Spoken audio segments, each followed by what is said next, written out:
Hello and welcome back to the Thrash Metal production channel here at YouTube. And welcome to another end of the decade list.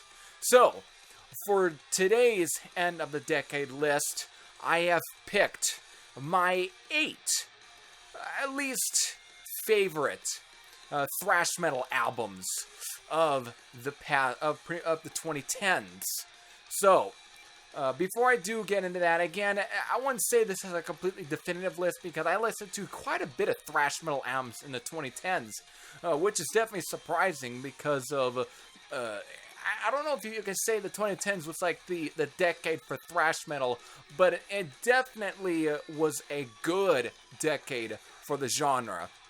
But since I'm only going off albums that I at least own, it's not going to be the most definitive, but these are definitely good albums from the 2010s. But before I do get any further, I definitely want to give out some honorable mentions. This is definitely one album that I do own, and this of course came out within like 2010s, so very early in the decade. But this is right now the only album they put out in the 2010s. This of course is Omega Wave from Forbidden, which of course again a classic Bay Area thrash metal band. Of course, my all-time favorite album from this band, of course, is their debut album, Forbidden Evil.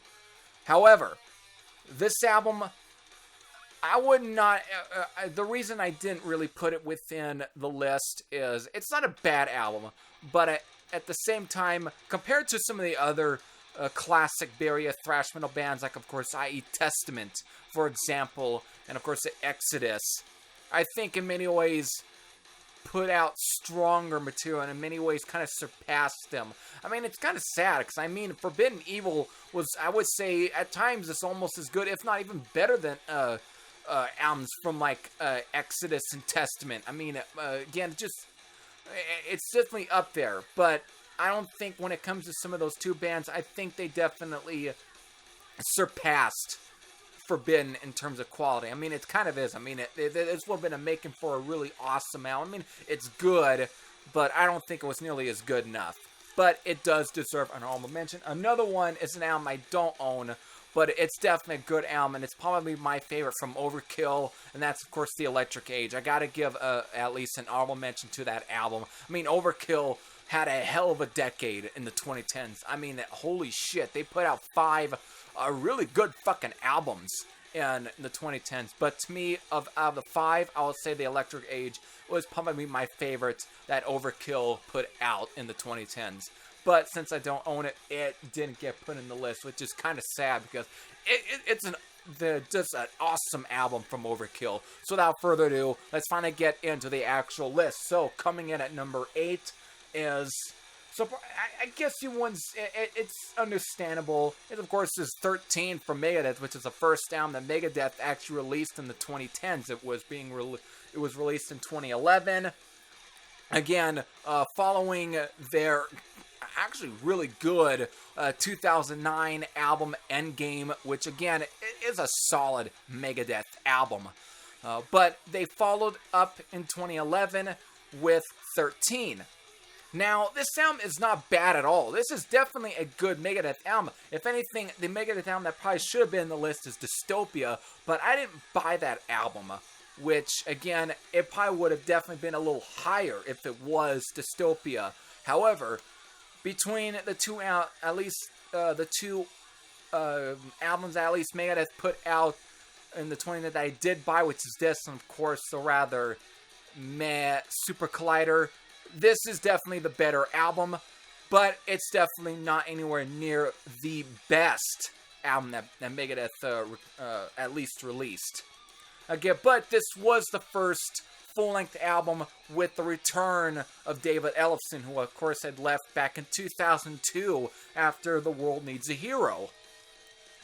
So it's been at least, 10 years since David Ellefson was out of Megadeth, and this was his return to the band. And I would say it was a good return. I mean, there's some good songs on here.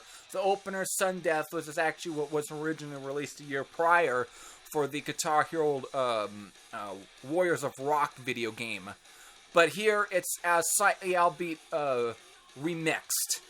But it's definitely a good song and a good opener And of course, there's other good songs I also do dig off this album. Of course, being Fastlane, I do really, I think what really kind of puts that song a little over is the fact within the middle part of it, it actually has a riff that's very, very similar to the last riff, or the last couple of minutes of Wake Up Dead. And it's, again, another good moment. However, besides that, the only reason I also will kind of knock this down, and it's one of my other reasons why I kind of also knock it down, is the fact is there's definitely some filler on this album. And definitely one of the biggest fillers is the fact is the re-recordings of New World Order and Black Swan. New World Order was actually originally was written when Marty Friedman was still in the band, and of course Nick Menza. There was a demo version that was at least added as a bonus track on Euthanasia, because it was recorded around that same time period, along with another song here called Millennium the Blind. However, I kind of can see why Millennium the Blind would get re-recorded, because of it wasn't quite finished back in 1993-94. However, New World Order was. The finished version wouldn't get released until, was it for the soundtrack for the Duke Nukem video game back in 1999 on that soundtrack. But maybe it is a good song. However, the other filler track here is, of course, Black Swan, which is, again, the second of the other, or at least of the four re-recorded tracks, actually three, because I was about to say Sudden Death, which, again, I just stated was a remix. Anyways, Black Swan was originally was recorded for United Abominations and was only added in on, was it the pre-order copies for that album. But they decided to re-record for here, and it's filler. I mean, it's a good song, but that really probably just comes down to Johnny K's influence, who definitely seemed like he... I mean, Dave Mustaine may have been very, very controlling of what really went onto a Megadeth album. And I mean, shit, he was based... I mean, it's his band, even though he was able to let every member at least have ideas, but he definitely had always the last say in things. But it seemed like with Johnny K, with this and of course Super Collider, it seems like some of it might have been very much of Johnny K's influence, which is something that's rare, I would say, with the Megadeth, because again, Dave Mustaine has always been very more upfront and been more in control of things, whoever, no matter who's producing. But this one might have been the one where it really showed how much a producer would actually control some things. Other than that, it's definitely a solid album, and I've been talking quite a bit. So there, number 8, 13 from Megadeth, which of course being the 13th studio album. And the only reason why, again, those 3 songs were at least added in was probably the fill out 13 songs. I mean, it was just 9 songs originally. But just had a way to get the 13 songs because the album's called 13, right? Alright, so coming at number 7 is, of course, after Megadeth. Who knows, I'm probably not going to talk too much about this one. We'll see. It's the only album that Metallica released in the 2010s, that being Hardwired to Self-Destruct. And it's surprising that it's even within the list. I mean, when I first heard this album back in 2016, I wasn't completely crazy for it. I mean, it's definitely a better album than, of course, Saint Anger and Death Magnetic, and it's definitely a more consistent album than Death Magnetic, but at the same time, I still thought that wasn't saying much. However, when trying to put these end of the decade lists together, I went and revisited this album like I had promised. I think I said in one of Cloudy Malder's videos, I think it's one for 2016, since of course I'm talking about it. I had of course promised, and I finally did.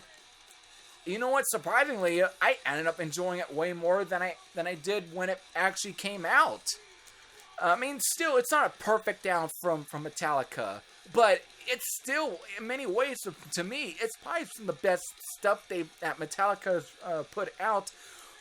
Probably a sense for me since either And Justice for All and the Black Album. I mean, since then, it's always been very hit and miss, but I think this one, they at least made a bit of a winner and at least tried to put a little bit of effort into this. And it's definitely, like, again, even though it's 2 CDs, they're both within 40 minutes, and I would say that's short compared to the length that they'll put in their fucking studio albums. Overall, it's just definitely a good album from Megadeth, and I mean, comparing to the Megadeth album, did I say Megadeth, Metallica? I don't know. Everything's getting jumbled up. Anyways, it's definitely a good album, and I would say it was definitely worthy of being within the list. I mean, sure, between some of the other thrash metal albums, this would have been a little bit, probably would have made it, but because of these are some of the ones I own, it did, and you know what, I would say it at least deserves it. So, Hardwired to Self-Destruct. If you disagree, that's fine. It's your opinion. Alright, so coming on number 6 is, of course, I guess you could say the first album I'd like since what was it? Chopping Block Blues. Here's Blood Feast with, of course, The Future State of Wicked. What a great return album for these guys. I've reviewed this when it came out in 2017. It's definitely a great thrash metal album. New singer on board, who of course is, here we go, Chris Statalini. This is a fucking solid album. It's a great album from Blood Feast. So, I don't want to talk too much about it. It's just great. It's just a great album from Blood Feast. So, The Future State of Wicked from Blood Feast. And of course, again, Adam Draculian is the only guy left in the band, but again, I don't have to talk too much. Just a great fucking album. Alright, so, coming in at number 5 is the album that's playing in the background, and of course, this is their second album since, of course, some at least you could say, coming back, getting back together. Of course, classic German thrash metal band. This, of course, is Exhume with The Raging Tides, released back in 2016. And, I mean, their very first album was Fire and Damnation, at least their first album of getting back together in the 2010's was released back in 2012. That was a good album. This one ends up being, I would say, even stronger than Fire and Damnation. This was a hell of an album from Exhume. Just a great thrasher, 35 minutes. It's what you want out of a thrash metal album. It doesn't overstay its welcome. It's just great, a crushing, just brutal fucking riffs. Just classic German thrash. So, there at number 5 is The Raging Tides from Exhume. Alright, so, fine, we're getting to some of the last 4 titles here. So, at number 4 is this debut full-length album from Swedish crossover thrash band Dr. Living Dead. And since then, these guys have released 3 albums. I mean, I discovered these guys when they were in their demo days. They only had 2 demos out. They kind of were formed within the mid to late 2000s. Definitely during that time when thrash was, when it had its big revival, along with bands like Municipal Waste. However, to me, Dr. Living Dead, I would say, is probably my absolute favorite band, even though I haven't really picked up any other album since this album. Again, this was released back in 2011 through High Roller Records, and of course they would release one more album with High Roller after this, and then of course they would then sign with Century Media. But these guys, while they are definitely crossover, and definitely, I mean, when it comes to crossover, you think of that sort of mix between hardcore punk and, of course, speed thrash metal. But these guys tend to lean even more towards the thrash side, even though there's definitely some of those crossover tropes within there, and most with the lyrics. However, it's more inspired by movies like mostly 80s and 90s sci-fi horror and action films. Of course, one of my favorite of some of these is, of course, Hard Target, which of course is inspired by the Jean-Claude Van Damme action film, and based on the whole song, if you listen to the lyrics, it's basically almost sounds like it could be like a love letter to Jean-Claude Van Damme. It's definitely a great track, and their humor is definitely good, and it's definitely cornball stuff that I definitely dig. But within their sound, like I said, I was definitely stating, they definitely lean more towards the thrash, because musically, it's definitely somewhere within Slayer, Nuclear Assault, and Anthrax, while vocally, it definitely takes some influence from my Suicidal Tendencies. But it's definitely a great fucking album, and could have easily been my number 1 album, at least number 1 thrash metal album of the decade. It's just a solid, fun listen. So if you definitely want something that's a little within the crossover thrash metal, just something that's more fun and tongue-in-cheek, definitely check these guys out. They're just a great album, of course. of course, parent of the suicidal tendencies influence, mostly from the bandanas. Definitely a gimmick there when it comes to the masks, but I'll definitely take this over Ghost any day. Alright, so coming in at number 3 is another album, another Swedish thrash metal album that came out in 2011, and of course another debut. This, of course, is Antichrist with Forbidden World. Again, also released through High Roller Records, but fuck. This is a little more on the raw side. Definitely almost takes a lot of influence from like the German thrash bands, but goddamn, this is so goddamn good. It's just, there's just nothing bad on this album. And of course, they had released an album since this one, and that's a good album too, but I would say it doesn't nearly come close to nearly being as good as Forbidden World. It's just fantastic shit. Just great stuff. One of my absolute favorites is, of course, the instrumental Minotaur, which definitely takes a lot more influence from like Merciful Fate. Just a great song. So, they are at number 3, Forbidden World, and again, another album that could have been number 1 in this list, but it didn't, which is surprising. Alright, so now, coming in at number 2 is the third full-length album from these Norwegian thrash metal band. That's, of course, is Death Hammer with Evil Power. I mean, they've released about 3 albums in the 2010s. Our very first album came out in the later portions of the 2000s. But I haven't heard the album that came after this one, which somehow it's become a little bit difficult to find on records, so now I can get online, but whatever. Anyways, this was following their 2012 follow-up album titled, Onward to the Pits, I believe it was titled, if I am correct. I know I got the back over there.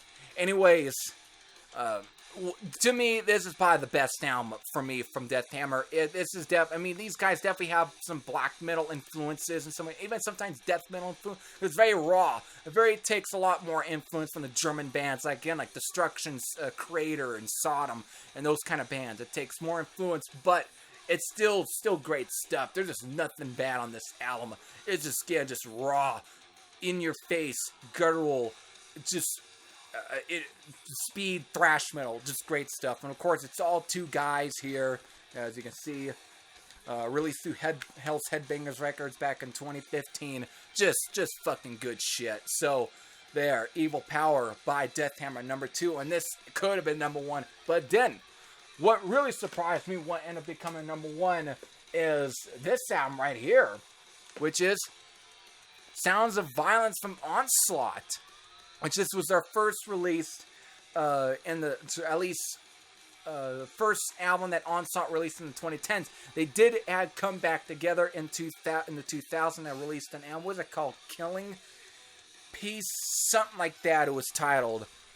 And I think it will probably be down here somewhere. Anyways, since then, this was their follow-up to that. Again, was released back in 2011. And January 28, 2011 to be exact. And I was very looking for them. When I heard that, since I was really getting the Onslaught around this time, hearing that they were releasing a new album, I definitely wanted to get it, and I did. And around the same time, also, I got Omega Wave. But between the 2, this is one that literally had blown me away. I mean, fuck. I wasn't completely sure whether or not this would have been my favorite thrash metal album at least of the 2010s. I mean, when I heard it, I definitely was playing it non-stop. It was definitely on heavy rotation, but since then, it really was almost kind of very difficult for me to really kind of almost come to grasp that this would be my favorite album of the 2010s, at least my favorite thrash metal album. But goddamn, just re-listening, this is just great shit. This is the album the Raging Tides from Exhume can really be contenders for probably being the albums that Slayer wish they require. I mean, this album, to me, shits all over Repentless. This is the album what I would say Repentless should have been. I mean, it's got the satanic imagery and everything still, but I mean, Onslaught, again, being a classic 80s thrash band, of course, one of my absolute favorite 80s thrash metal albums being The Force. But I would say this album might be my favorite since that album. I would say will probably be right up to there. This is a great fucking album from Onslaught. So, I can go on and on. Of course, there's a great cover of Bomber, which of course the Motorhead song, and of course features guest vocals from Sodom's own Tom Angel Ripper, and of course features guest guitar playing from Phil Campbell of Motorhead. So, with that, now that's my number one favorite album. So there you go. There's my 8 favorite thrash metal albums of the 2010s. So, with that, I definitely let me know what were your favorite thrash metal albums of the 2010s. So without further ado, let me end this video and say I hope you all enjoyed. This is every Thrash Sam out, and I'll see you all later. Take care, everyone. I'll be back here with another end of the decade list soon.